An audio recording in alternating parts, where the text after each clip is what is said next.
성령 하나님, 이 시간도 우리를 감동하시고 우리에게 필요한 말씀으로 채워주시고 우리를 향한 주님의 음성 듣게 하여 주옵소서. 예수님의 이름으로 기도합니다. 아멘. 고난주여서 여러분들 몇 번 보실 법한데 일단 영상을 한 번 더 보고 또 말씀을 나누도록 하겠습니다.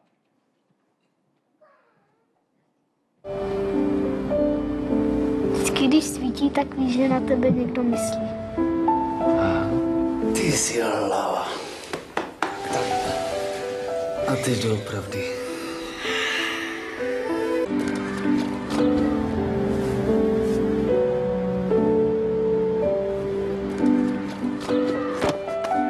Víš co? Bychom museli zrušit velice.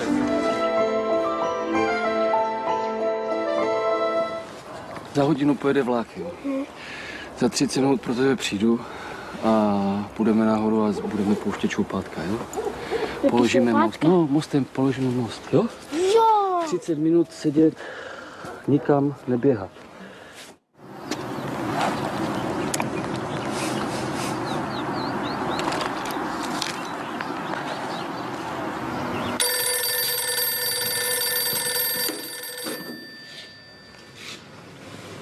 Jo, jasně.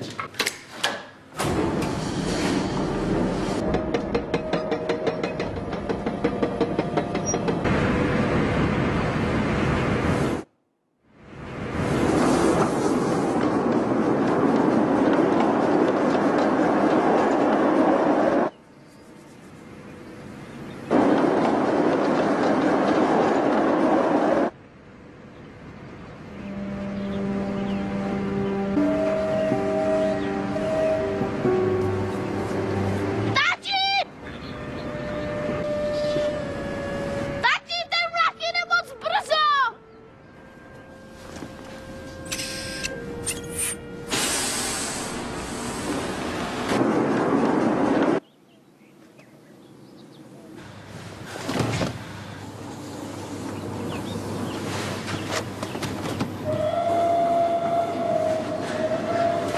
Láďo! Láďo! Láďo!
네, 고난주마다 한 번씩 볼 텐데 하나님의 사랑이 뭐냐, 예수님이 왜 돌아가셨나, 이것들을 가장 잘 표현한 짧은 영상이라고 생각됩니다.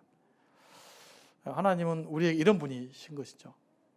이 사랑을 예수 그리스도 십자가 사건을 통해 우리에게 드러내 보이신 사랑, 이것들을 저희들이 간직하면서 우리가 또한 고난주간들을 보낼 수 있게 되기를 원합니다.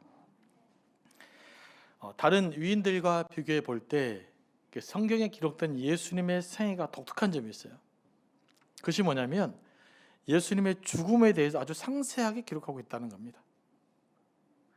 다른 위인들은 그가 어떤 일을 행했느냐에 초점이 맞춰져 있어요. 물론 예수님도 그런 면이 기록되어 있지만 예수님은 오히려 그보다는 그가 어떻게 죽었느냐에 초점을 갖고 있습니다. 역사가들은 위인들의 전기를 다룰 때에 그가 어떻게 죽었는지 별로 묘사하지 않죠. 때로는 뭐 언제 죽었는지도 모르기도 하고. 하지만 성경은 예수님이 어떤 과정을 통해서 죽었는지를 아주 매우 상세하게 다루고 있습니다. 그것은 예수님의 생애 중에서 그 죽음이 아주 특별한 의미를 갖고 있기 때문에 그래요. 그리고 죽음의 특별한 의미 때문에 우리는 사순절을 지키기도 하고 또 고난절을 지키기도 합니다. 성경에서 예수님의 죽음이 강조된 이유는 역설적이게도 그분의 죽음 안에 이 생명의 역동성, 또 생명의 풍요로움, 이런 것들이 발현되기 때문에 그래요. 예수님의 죽음 속에서는 나를 살리는 힘, 너를 살리는 힘, 우리를 살리는 힘이 있기 때문에 그렇습니다. 그래서 예수님의 죽음의 의미를 이해하는 사람은 부활하신 그 생명의 예수 그리스도를 새롭게 만나게 됩니다. 나에게 희망을 없음을 알고 십자가에 달리신 예수님을 바라볼 때 예수님은 우리에게 새로운 생명력과 이 소망으로 채워 가십니다. 그래서 신앙생활의 중심이 뭐냐? 이 십자가에 달리신 하나님, 십자가에 달리신 예수 그리스도를 깊이 이해하는 만큼 우리 믿음이 성숙될 수가 있는 겁니다. 그러니까 우리가 신앙생활의 본질적 목적이 뭐냐? 이 하나님의 사랑을 깊이 깨닫는 거예요. 이 깊이가 우리를 새롭게 변화시켜 간다는 것입니다. 또 예수님의 죽음이 강조되는 것은 십자가에 달리신 예수님의 죽음이 그 불완전한 구약의 속죄 제사를 완성했기 때문에 그래요. 하나님은 우리의 죄의 문제를 해결할 수 있는 제도적 장치를 첫 번째 주셨죠. 그것이 뭡니까? 제사 제도예요. 희생 제사 제도예요. 짐승의 희생을 통해서 우리 죄를 깨닫게 만들고 하나님 속죄하는 기회를 주셨으나 이것들을 인간은 잘 관리하지 못한 것이죠. 이것이 의미하는 바는 뭐냐? 인간 스스로는 구원받을 수 없다는 것을 의미합니다. 인간에게 주어졌던 제도적인 장치를 통해서는 우리가 구원받을 수 없다라는 거예요. 심지어 우리가 드리는 예배라는 제도조차도 이것을 때문에 우리가 구원받을 수는 없다는 것입니다.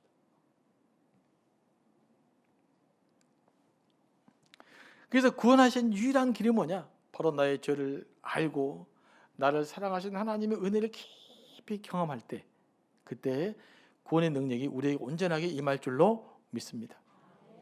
그래서 우리는 사순절을 열심히 지키고 또 이 고난 주간을 통해서도 주님을 깊이 경험하려고 하는 겁니다. 오늘 본문은 제자들을 향한 예수님의 기도입니다. 요한복음에 기록된 예수님의 마지막 기도죠. 예수님은 자신이 예루살렘에서 돌아가실 것을 아셨어요. 그리고 하신 일이 있었습니다. 그게 뭡니까? 요한복음 13장 14절에서 잘 기록되어져 있는데 요지는 뭐냐? 예수님께서는 본인이 죽으실 것을 아시고 제자들을 사랑하시되 끝까지 사랑하는 거였어요. 내가 사랑하기로 한 그 제자들을 마지막까지 사랑하는 것, 그게 예수님이 죽기 전까지 할 일이었던 것입니다. 이것은 예수님의 성품을 단적으로 보여주고 있습니다. 예수님은 어떤 분이십니까? 자기가 사랑하기로 작정한 사람은 끝까지 사랑하는 분입니다. 사랑과 긍휼이 풍성한 분이시죠. 이게 바로 예수 그리스도예요. 하나님의 본질적 성품이 무엇입니까? 그분도 사랑이에요. 그러니까 십자가는 뭐냐? 사람을 살리기 위해서 자기 아들까지 희생하신 사랑, 그 하나님의 사랑의 그 절정, 이것이 십자가를 통해서 드러나 있는 거예요.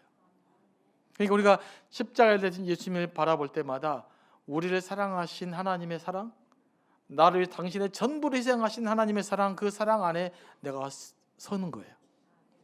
그 사랑을 받아들일 때 하나님의 은혜가 우리 가운데 임할 줄로 믿습니다. 예수님은 당신이 이 세상을 떠나고 나면 제자들이 그 일로 인해서 근심하고 염려하고 걱정할 것을 알았습니다. 그러지 않겠습니까? 제자들이 지금 자기의 모든 것을 버리고 주님을 따랐잖아요. 예수님이 예루살렘에 가서 죽게 돼 있어요. 어떻게 죽습니까? 무슨 화려한 명예를 가지고 죽은 것이 아니라 십자가를 했다라는 것은 뭐냐면 극악무도한 사형수로 죽음을 당하는 거예요. 근데 예수님 함께 한 거잖아요. 내 삶을 걸었는데 그분이 이렇게 험하게 돌아가셨어요. 그러면 제 아들이 감당해야 될 이 엄청난 두려움, 엄청난 근심, 엄청난 염려가 있을 수밖에 없는 것이죠. 그래서 예수께서는 말씀하신 거예요. 제 아들에게 너희는 마음에 근심하지 말라. 나를 믿으니 하나님을 믿어라 라고 해서 예수께서 제 아들이 본인이 잠시 떠나지만 그로 인해서 걱정하지 않게 되기를 예수께서는 제 아들에게 계속 당부했던 것입니다. 그리고 나서 이제 17장 말씀 들어오면 하나님께 기도하죠. 지금은 예수님의 지하들을 떠나는 것이 안타까운 일이지만 장기적인 안목에서 볼 때 근심한 일은 아니었죠. 왜냐하면 예수님의 십자가 사건은 새로운 출발을 위한 떠남이었거든요. 하지만 지하들은 그것을 알지 못했습니다. 그래서 이제 지하들을 근심하지 말라, 하나님을 믿으니 또 나를 믿으라. 그리고 위로하면서 한 번 더 예수님은 지하들을 위해서 기도하신 거예요. 하나님께.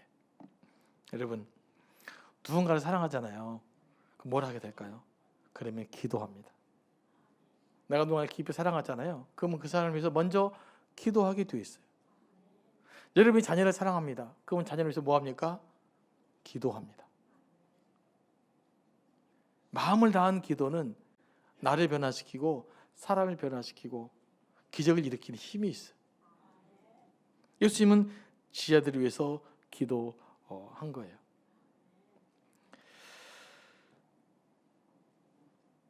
여러분도 사랑하는 분들이 있으시죠? 뭐 기도하십니까? 여러분 자녀를 위해서 기도하고 계십니까? 여러분 아내를 위해서, 여러분 남편을 위해서, 여러분 부모와 우리 교우를 위해서 따뜻한 가슴으로 기도할 수 있게 되길 원합니다. 이게 우리를 변화시키는 능력이에요. 그런데 정말 마음을 다하잖아요. 그러면 기도 한마디가 너무너무 감동스럽고 그 기도 한마디로 우리는 살아갈 힘을 얻게 되는 겁니다. 여러분 자녀를 위해서, 그 누군가를 위해서 가슴 따뜻하게 주님, 우리 딸, 우리 아들 이렇게 됐으면 좋겠습니다. 우리 가족이 이렇게 살았으면 좋겠습니다 라고 진심으로 기도할 때 하나님의 기적 같은 은혜가 우리에게 임할 줄로 믿습니다. 우리 기독교 신앙의 관점에서 볼 때 기도하지 않는 것은 사랑이 아니에요.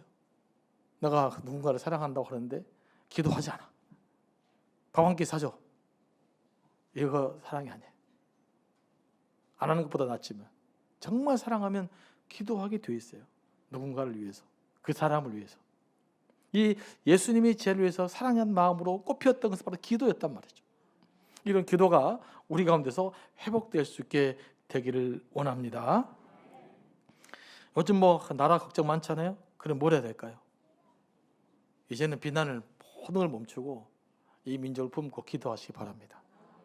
하나님, 이 민족을 불쌍히 여겨 주십시오. 이렇게 기도하는 그 기도를 통해서 하나님은 이 민족도 변화시켜 갈 줄로 믿습니다. 지금은 사람들 광장에 소리를 내는 것이 중요한 것이 아니라 온 마음으로 그들을 품고 기도하는 거예요. 그게 우리가 해야 될 일입니다. 하나님 그 일을 통해서 우리를 새롭게 만들어 가실 줄로 믿습니다. 그러면 예수님은 제자들을 위해서 뭘 기도하셨습니까? 오늘 세 가지를 살펴보려고 하는데, 첫째는 제 아들이 악에 빠지지 않게 보존해 달라고 기도했어요. 주님이 제 아들이 악에 빠지지 않도록 보호해 주십시오. 다른 우리 세번역이나 다른 버전을 보면 이렇게도 기록되어 있어요. 하나님, 악한 사람들로부터 내 제자들을 지켜주십시오 라고 기도를 했습니다. 예수님은 당신이 세상을 먼저 떠나게 되지만 그 뒤에도 제 아들이 예수님을 따라서 다시 천국에 오기를 원치 않으셨어요. 그래서 나랑 같이 천국에 살자 그러지 않았단 말이에요. 또 세상을 도피해서 숨어서 살기를 원치 않으셨어요. 오늘 말씀 보면 예수님이 떠났을 때, 내가 믿었던 그분이 떠나게 됐고 내 꿈이 좌절되었을 때 얼마나 제자들은 혼란스럽고 얼마나 절망스러웠을까요? 그럼에도 불구하고 예수님은 그럼에도 불구하고 그 혼란스럽고 절망스러운 세상을 버티라고 말씀하시는 거예요.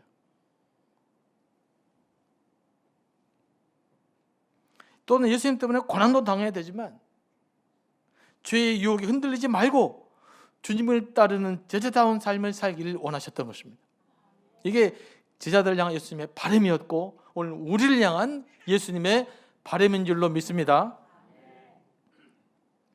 하나님이 우리에게 원하시는 것은 우리가 하나님 나라를 소망하면서 이 땅의 조진 삶을 포기하고 도피하는 것이 아닙니다. 오히려 하나님 나라를 소망하기 때문에 예수님을 따른 제자답게 하나님 우리에게 주신 사명 붙들고 잘 살아내는 것, 이게 하나님이 우리에게 원하신 거예요. 그럼 우리가 예수 믿는 자답게 살기 위해서는 언제나 내 삶의 현장을 봐야 돼요. 내 가정에서 어떻게 살고 있는가? 내 직장에서 어떻게 살고 있는가? 나는 어떻게 사업을 하고 있는가? 나는 어떻게 사람을 만나고 있는가? 이 현장 속에서 우리는 그리스도인다운 삶을 살아내야 될 줄로 믿습니다.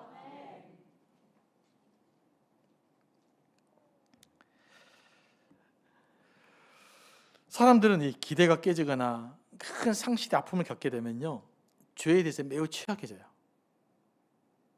제자들 역시도 마찬가지입니다. 하나님 예수님께 자신의 모든 것을 걸었던 제자들은 예수님이 죽게 되면 실망감 때문에 좌절할 수도 있고 절망할 수도 있고 예수님의 믿음이 흔들릴 수도 있었어요. 영적으로 취약해질 수 있단 말입니다. 취약 지점이 있어요. 이 순간에 사단이 바로 그 지점을 공격을 합니다. 여러분, 내가 누가 상처를 막 받잖아요. 상실의 아픔이 너무 크잖아요. 그러면 흠새 흔들립니다. 그러다가 죄를 짓게 되는 거예요. 너무 상실의 아픔이 크기 때문에 그것을 해결해 보려다가 다른 짓 하는 거예요. 제자들도 그럴 수 있었던 것이죠. 그래서 예수님이 이 제자들을 위해서 기도한 것입니다. 분명히 이들에게 사단의 공격이 있을 텐데, 이들이 억압하는 자들 때문에 제자들이 고통을 받을 텐데, 하나님은 그럼에도 불구하고 이 제자들을 지켜주시고 보호해 주시옵소서라고 예수님이 제자들을 위해서 기도했던 거예요. 저는 지금도 예수님께서 우리를 위해서 이렇게 기도하고 있는 줄로 믿습니다. 그럼 우리가 이 악한 세상에 흔들리지 않도록 우리가 기도해야 될 줄로 믿습니다. 그리고 예수님은 또 뭘 기도합니까? 둘째로 예수님은 제자들이 진리로 거룩함을 얻게 해달라고 기도합니다.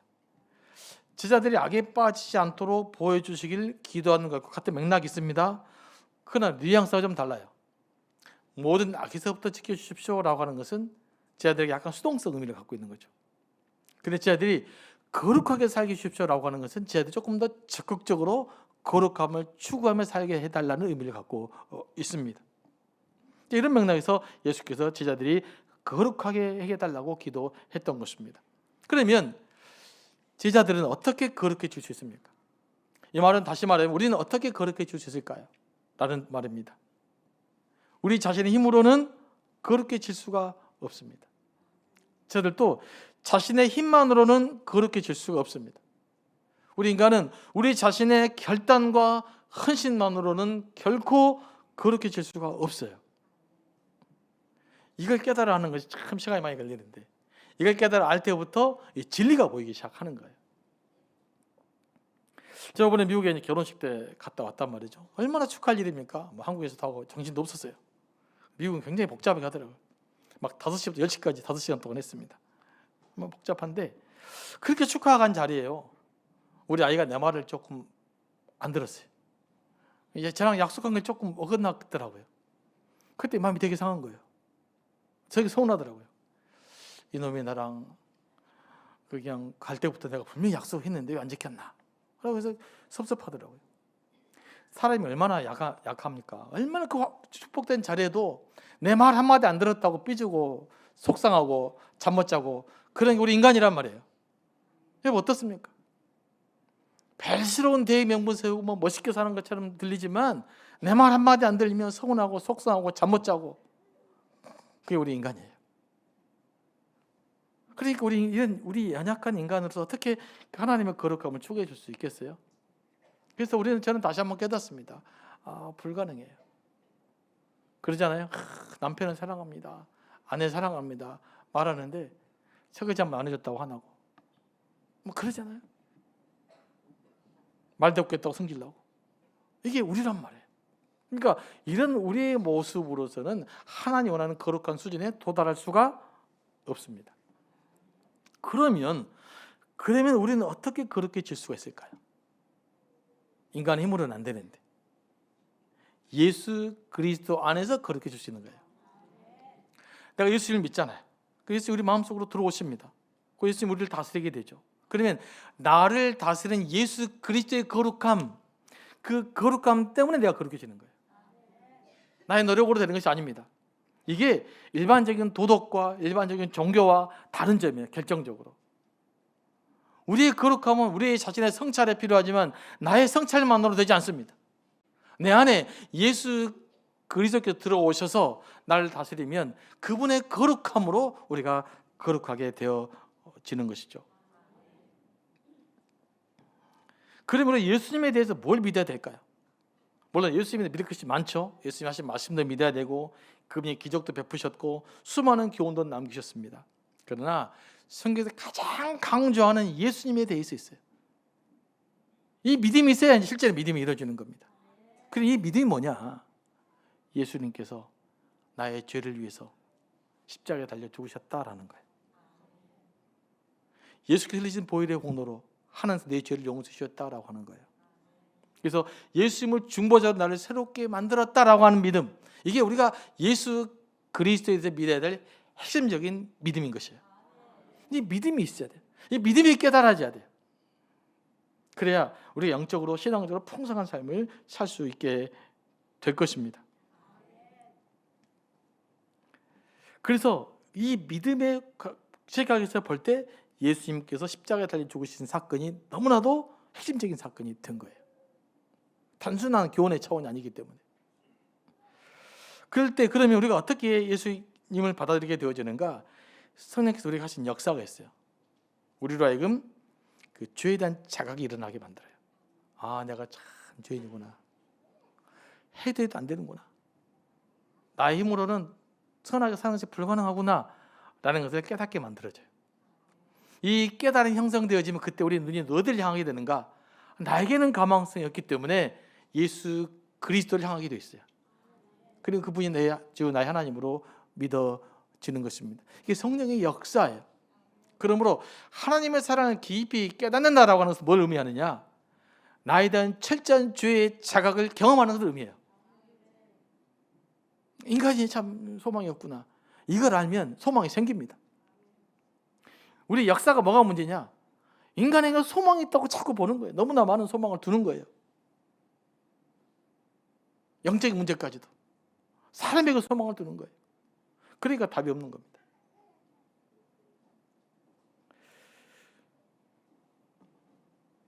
저는 이번에 여러 가지 정치 집회를 보면서 가장 안타까웠던 것이 뭐냐? 왜 저렇게 사람들이 이렇게 흔들릴까? 그냥 예수 믿는 사람들까지도 막 정신을 못 차리는 걸 보면서 안타까웠거든요. 사람에게는 희망의 본시가 없어요. 끝까지 우리는 하나님을 통해서 내 연약함을 발견할 때 그때 비로소 하나님은 새로운 희망을 만들어 가신다. 이게 성령의 역할이에요. 그 두 번째, 어떻게 거룩해지는가? 예수께서 말씀하십니다. 진리로 거룩해진다고 말해요. 그러면 진리는 뭐냐? 하나님의 말씀이에요. 그러니까 우리가 거룩하게 되는 길이 뭐냐면 하나님의 말씀을 묵상하고 그 말씀에 반응할 때 우리는 거룩하게 되어지는 것입니다. 말씀이 살아 움직여야 돼요. 그래서 우리가 신앙생활을 잘하려면 늘 말씀을 가까이 됩니다. 하나님의 말씀을 듣고 그 말씀에 따라 적용하고 말씀에 반응하는 삶을 살아갈 때 그 순간이 우리가 하나님 앞에서 거룩해지는 순간이에요. 우리가 하나님께 순종하는 그 현장이 거룩해지는 현장이에요. 그것이 하나님의 나라가 되는 것입니다. 그래서 여러분이 하나님 나라를 꿈꾸며 살아가야 될 때 뭐가 중요하다? 여러분의 삶의 현장이 중요한 거예요. 바로 그것이 여러분이 말씀을 위해서 기도하고 고민하고 몸부림치고 말씀대로 살려고 한탄하며 한숨 짓는 바로 그 현장, 바로 그것이 하나님의 나라인 거예요. 그것도 여러분들이 삶 가운데서 경험할 수 있게 되기를 원합니다. 그리고 세 번째, 예수님이 뭘 기도했습니까? 이 부분을 가장 많이 기도해요. 제자들이 하나 되기를 기도합니다. 하나 되기를. 21절 말씀도 보면 그들도 다 하나가 되어 우리 안에 있게 하사 이렇게 기도합니다. 22절 말씀 보니까 그들도 하나가 되려 함이니이다. 또 23절 말씀 보니까 그들로 온전함을 이루어 하나가 되려 하려 함은 이렇게 말합니다. 예수께서 제자를 위해서 기도하시지만 제자들을 위해서 가장 많이 기도했던 부분이 뭐냐? 뭐예요? 그들이 하나 되는 거예요. 요한복음 13장 말씀을 보면요, 예수님은 제자들이 발을 씻기시면서 새 계명을 주셨죠. 그것이 뭡니까? 너희가 서로 사랑하라는 것입니다. 그러니까 요한복음 17장에 너희가 하나 되라고 표현했지만 13장의 표현을 빌리면 너희 예수님의 제자들이 서로 사랑하게 해주십시오라고 기도한 거예요. 그러면 예수께서 말씀하십니다. 제자들에게 너희들이 서로 사랑하면 사람들이 그 모습을 보고 너희들이 내 제자인 줄 알게 될 거다. 이렇게 예수께서 말씀하시고 있는 겁니다. 그러면 사람들이 이 사람도 예수님의 제자구나 라고 말하는 것은 뭘 의미할까요? 예수님의 실체를 인정한다는 뜻이에요. 눈에 보이지 않는 예수 그리스도지만 우리가 사랑하는 모습을 통해서 이 사람들은 주님의 제자들이구나 라고 말할 때 그들은 이미 예수 그리스도를 인정하는 것입니다. 그래서 우리가 서로 사랑하며 살아가는 것이 중요해요. 서로 하나를 만들어가는 것이 매우 중요한 것입니다. 서로 사랑하는 것은 제자됨의 증표입니다. 또 예수께서 제자들에게 발을 씻기시는 이유가 있어요. 그러면 사랑이 뭐냐라는 것을 몸으로 보여주신 거거든요. 사랑이 뭡니까? 예수께서 제자들에게 발을 씻겨주셨잖아요. 예수님 당시에는 발을 누가 씻겨줍니까? 종이 씻겨줘요. 종이 주인을 씻겨주신 것입니다. 친구끼리 발을 절대 씻어주지 않습니다. 그러면 예수님의 제자들의 발을 씻겨줬다는 것은 뭘 의미합니까? 예수님이 종의 자리로 내려갔다는 것을 의미해요. 그러니까 진정한 서로 사랑하는 것은 언제 가능하냐? 예수님처럼 내가 상대방의 종의 자리로 내려올 때 비로소 사랑이 가능해집니다. 내가 상대방의 자리로 내려가지 않으면 사랑이 불가능해요. 예수께서 몸소 우리에게 보여주신 것이에요. 사랑이라는 것이 뭐냐? 서로 사랑할 때 내가 뭘 해야 되느냐? 상대방의 발바닥까지 낮아져야 된다. 이거 보여주고 있는 것입니다. 폼으로 파시는 게 아니에요. 떼벗겨 주는 것이 아니에요. 철저하게 낮아져라는 거예요. 그러면 그때 서로 사랑하는 역사가 우리 가운데 일어나게 되는 것입니다. 그래서 내가 높여지라는 마음이 있잖아요. 그러면 사랑을 할 수가 없어요. 그런데 당시 예수님의 제자들을 보면 예수님께서 돌아가시기 이제 직전에 뭘 논의해요? 마지막 중요한 자리에 네가 높냐 내가 높냐 이렇게 생각하고 있었던 거죠. 예수님께서 예루살렘에 들어가시면 예루살렘의 부패한 세력을 몰아내고 뭔가 이렇게 메시아의 왕국을 만들 거라고 생각했단 말이죠. 그걸 기대하니까 예수님이 생각한 것과 다른 생각을 하고 있는 거예요. 뭡니까? 네가 1번이냐 내가 2번이냐, 베드로가 1번이냐 요한이 1번이냐 야고보가 1번이냐, 누가 다음 자리냐 제인자냐, 이거 고민하고 있었단 말이에요. 그래서 예수께서 직접 몸으로 보여주셔야만 됐던 거죠. 니들에게 앞으로 필요한 것은 세상에서 얼마나 높아지는 것이 아니라 지금 너희들에게 필요한 것은 너희가 내 제자임을 세상 사람들에게 알리는 거다. 그러면 너희들이 내 제자임을 세상 사람들에게 안 들리면 뭘 해야 되느냐? 바로 서로 사랑하는 공동체를 만들어야 된다. 서로 하나가 되어야 된다라고 말씀하고 있는 거예요.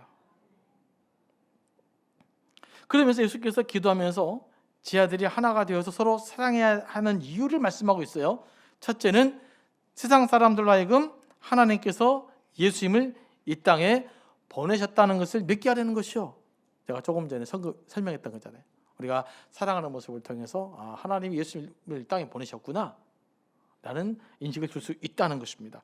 또 두 번째는 뭡니까? 하나님이 제자들을 사랑한다는 사실을 알게 한다는 거예요. 여러분, 우리 예수 믿으면서 하나님이 사랑받는 사람이잖아요. 믿으십니까? 여러분, 하나님의 사랑을 받는 사람이에요. 그런데 예수께서 우리에게 원하는 건 뭐냐면 우리가 하나님의 사랑을 받는다는 것을 세상 사람들이 알게 하라는 거예요. 이 사람은 하나님의 사랑받는 사람들이구나. 그리고 우리가 하나님의 사랑받는 사람이다라는 사실을 어떻게 알 수 있는가? 세상 사람들이 뭐라는 거예요? 서로 사랑함으로써 교회가 일치를 이루고 하나를 됨으로써 그렇게 하라는 겁니다. 그래서 예수님께서 제자들 향해서 기도하실 때 그들이 하나 되게 해주십시오.